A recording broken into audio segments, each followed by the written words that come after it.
Hey guys, thanks for tuning in for Tech Tip Tuesday. So before we get into this episode, did you guys subscribe? Have you liked this? We're trying to boost up the YouTube algorithm. We want to know people know that BMX racing exists. So if you want to let people know that BMX racing exists, give us a subscribe, like this video, let's get it going. And with that, come on in. Let's take a look and see what's going on with Supercross BMX today. Yeah, dude. All right, guys. A little bit of history on aluminum BMX racing frames. Obviously, we're doing the RS7 now. We've been doing the Envy series of BMX race frames for well over a decade now. When we first introduced the Envy race frame back in 2010, after we had been doing the S7s, this was a race frame that a lot of people didn't think could exist because it was a sub 3-pound pro size aluminum race frame. People didn't think that the technology was available and didn't think that it would actually work. Obviously, after a decade, it does work. People know. So aluminum race frames started off in BMX racing back in the 70s. A lot of the early ones failed miserably. And that's where it gave aluminum a really bad name in BMX. And a lot of the old school guys don't like to even think about aluminum for BMX. They think that you have to be steel, you have to be chromoly. And that's just because the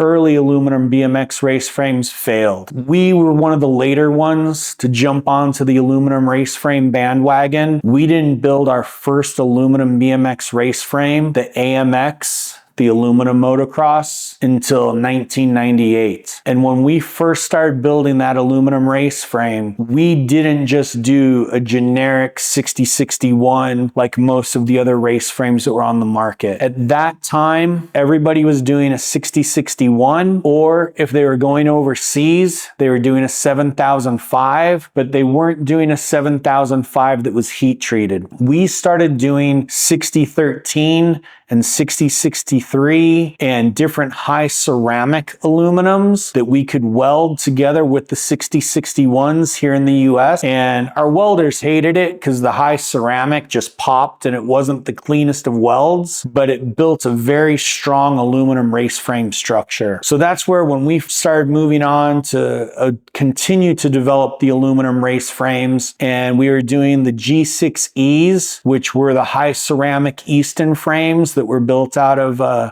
EA6X Easton material. And we started doing the scandium frames, which is what we were working on to try and get to be the advancement from a carbon race frame, or to do instead of a carbon race frame, to be able to give Samantha the advantages of having a strong, lightweight structure. We were doing the scandium. So it was a 7005 series material blended with some scandium to build a very strong, very lightweight race frame. We've always been working with the very high-end, unique aluminums. That's when we work with Easton on doing the double heat treating process, reducing the frame down to a condition O, bringing it up to a T4, doing an alignment, conditioning the frame all the way up to a T6, doing another alignment, and making sure that we have the frame completely straight from tip of dropout to tip of head tube. There's less than a 0.5 millimeter of difference from the center line to the center line to make sure that your frame completely tracks straight and that it's completely aged properly for proper strength. But by working with them, we've been able to really develop these aluminum race frames to be some of the strongest and some of the lightest on the market. And obviously aluminum now has proved to really take over the market. Everybody who's out there on the track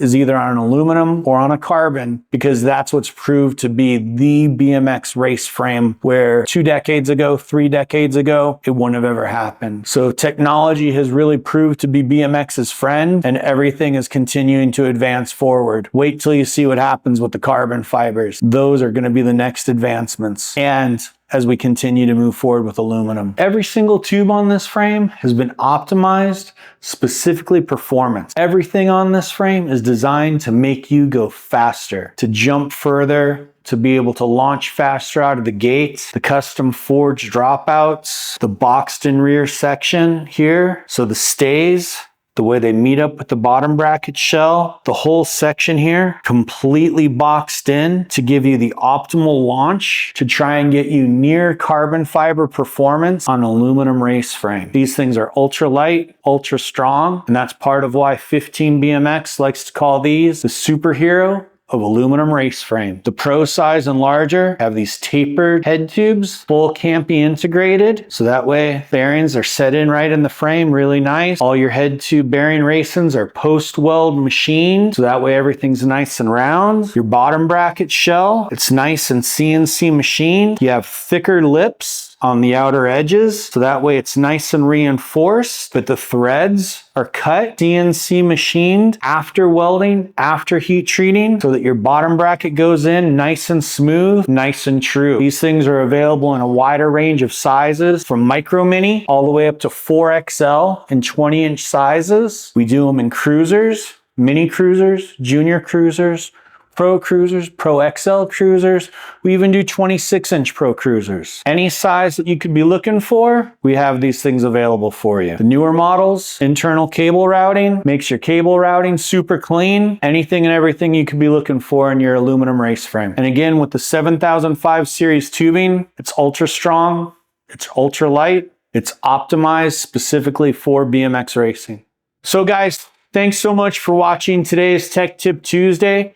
I hope you enjoyed it. We're going to try and bring you a little bit more of behind the scenes on some of the tech and really try and bring you up to speed with what's going on in technology on all of BMX racing's materials, the manufacturing processes, and the technology on what's going on with the bikes that you ride.